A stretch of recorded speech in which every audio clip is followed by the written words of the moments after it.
L'année 2019 s'achève avec son bilan mitigé sur les accidents de la circulation. Contrairement à l'année 2018 qui a connu 4871 cas d'accidents, les chiffres sont revus un peu à la baisse en 2019. 3198 cas d'accidents ont été enregistrés durant l'année.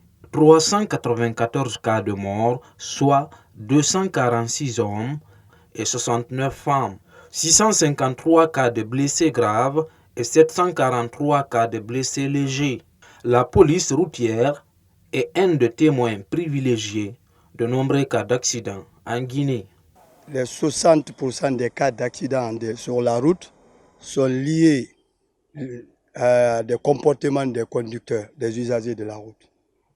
Les 20 cas en état d'ébriété au volant et les 20 autres cas pour le non-respect du code de la route, les 10 cas sont liés à l'accès de vitesse et les 10 autres cas sont liés au comportement des mineurs au volant qui n'ont aucune connaissance sur la route. Les principales victimes des accidents de la circulation en Guinée sont souvent parmi les détenteurs de engins à deux roues. Face à l'ampleur des accidents, l'on assiste très souvent à l'irréparable. En 2019 également, il y a eu 1183 cas d'accidents de moto, dont 79 cas de mort sur l'ensemble du territoire national. Les motos que vous voyez démembrées là, endommagées là, c'est le non-port des casques qui provoque tout ça. Parce que quand ils font l'accident, directement, il y a des fractures, il y a des gens qui n'arrivent même pas à connaître où ils sont. Par exemple, la moto que vous voyez couchée là, lui, il a eu 3 fractures. Et la moto Kainyo que vous voyez, depuis l'accident s'est produit, on ne voit même pas la personne. Et on cherche toujours à vous plaider, vous les journalistes, de nous aider à sensibiliser la population pour que les jeunes puissent connaître comment piloter les motos dans la capitale. Les accidents de la circulation constituent un fléau qui s'explique non seulement par l'état de dégradation poussée des routes, la vétusté des engins roulants, mais aussi et surtout la surcharge, le manque de visites techniques et l'inattention de certains conducteurs. À l'image de certains pays, en Guinée, des spécialistes s'activent sur le terrain pour sensibiliser les citoyens sur la nécessité du respect du code de la route par les usagers. La règle d'or dans la sécurité routière, c'est que chacun est avant tout le premier garant de sa propre sécurité.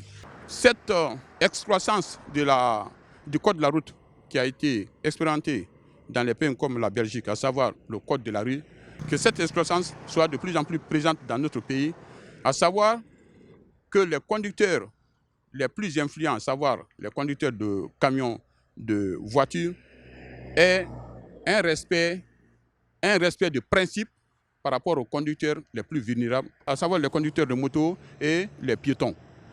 Souvent confrontés à d'énormes difficultés dans l'exercice de leur métier, les soldats de la route déplorent l'attitude de certains citoyens dans la circulation. Nombreux sont ceux qui s'insèrent dans les affaires de la police une fois qu'elle interpelle les détenteurs des engins en infraction. Il verra un monsieur en état d'ébriété, vous l'interpellez, vous le gardez ou vous le conduisez à la routière. Avant que vous ne rentrez, vous trouverez qu'il y a 10 appels. Tout le monde est impliqué à la gestion de la route. 10 appels de le libérer. Et si une personne se comporte comme ça et qu'il est libéré à la minute, c'est pour le dire, allez-y, vous pouvez continuer à faire le même comportement. Comment on peut éradiquer ces comportements?